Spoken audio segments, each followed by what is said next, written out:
कसा तंज, पीएम ने किया खिलौने पर चर्चा, कहा जेईई नीट परीक्षा पर चाहते थे चर्चा। कांग्रेस के पूर्व अध्यक्ष राहुल गांधी ने मन की बात कार्यक्रम को लेकर कसा तंज।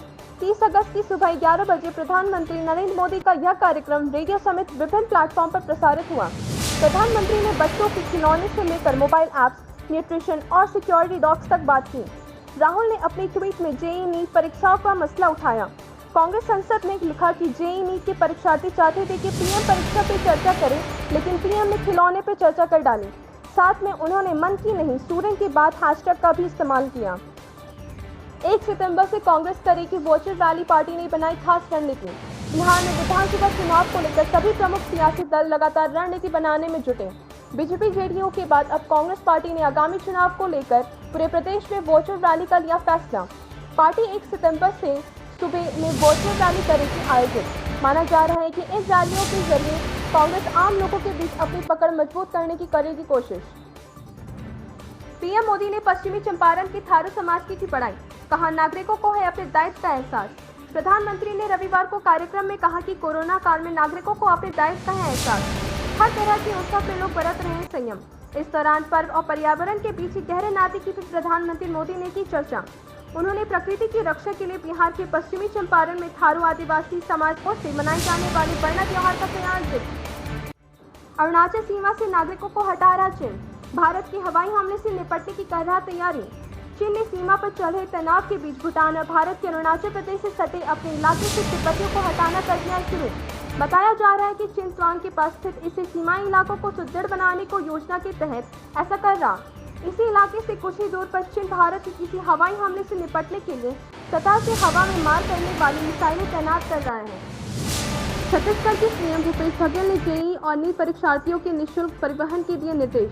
भले ही कांग्रेस जेईई और नीट परीक्षाओं को टालने के लिए सरकार पर दबाव बना रही हो, लेकिन उसके शासन वाले छत्तीसगढ़ में दूसरी तस्वीर नजर आ रही है।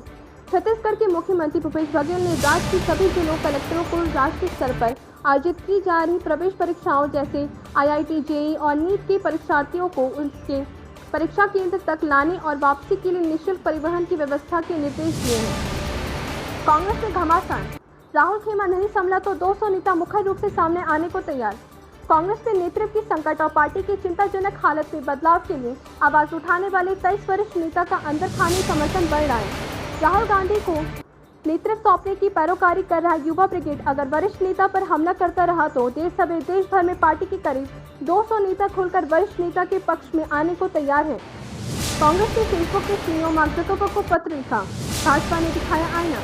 कांग्रेस ने शनिवार को फेसबुक के सीईओ मार्क जकरबर्ग को 1 महीने में दूसरी बार पत्र लिखा। कांग्रेस के महासचिव केसी वेणुगोपाल ने पत्र लिखकर पूछा कि फेसबुक की भारतीय इकाई द्वारा सत्तारूढ़ भाजपा के प्रति पक्षपात दिखाने के मामले में क्या कार्रवाई की गई है।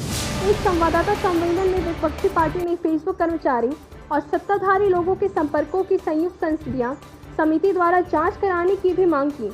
इसके जवाब में भाजपा आईटी सेल के प्रमुख अमित मालवीय ने कहा कि राहुल गांधी और इसकी पार्टी को कुछ सोशल मीडिया कंपनियों ने नहीं बल्कि देश की जनता ने खारिज कर दिया है। अमेरिका में डोनाल्ड ट्रंप समर्थक और नस्लभेद विरोधी प्रदर्शनकारी भिड़े, एक की मौत। अमेरिका के ओरेगन प्रांत के सबसे बड़े शहर पोर्टलैंड में शनिवार रात नस्लभेद विरोधी प्रदर्शनकारी और राष्ट्रपति डोनाल्ड ट्रंप के समर्थक आपस में भिड़ गए। इस दौरान हुई फायरिंग में एक व्यक्ति की हुई मौत। हालांकि पुलिस अभी भी झड़प के दौरान फायरिंग होने की बात पर साफ साफ कुछ नहीं कह रही, लेकिन एक स्वतंत्र फोटोग्राफर ने 3 गोलियों की आवाज सुनने का किया है दावा। राजस्थान के परिवहन मंत्री प्रताप सिंह हुए कोरोना पॉजिटिव।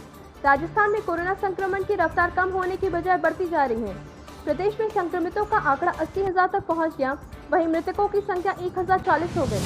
प्रदेश के परिवहन मंत्री प्रताप सिंह खाचरियावास की कोरोना रिपोर्ट पॉजिटिव आई है। इसकी जानकारी उन्होंने रविवार को खुद अपने ट्विटर के हैंडल के जरिए दी। चेन्नई सुपर किंग्स के 13 सदस्यों के कोरोना संक्रमित होने पर बीसीसीआई अध्यक्ष सौरव गांगुली ने दी प्रतिक्रिया।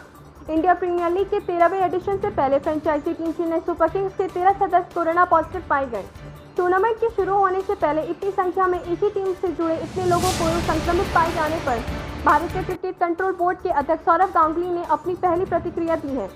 गांगुली ने कहा कि सीएसके तय कार्यक्रम के मुताबिक खेल पाएगी या नहीं देखेंगे।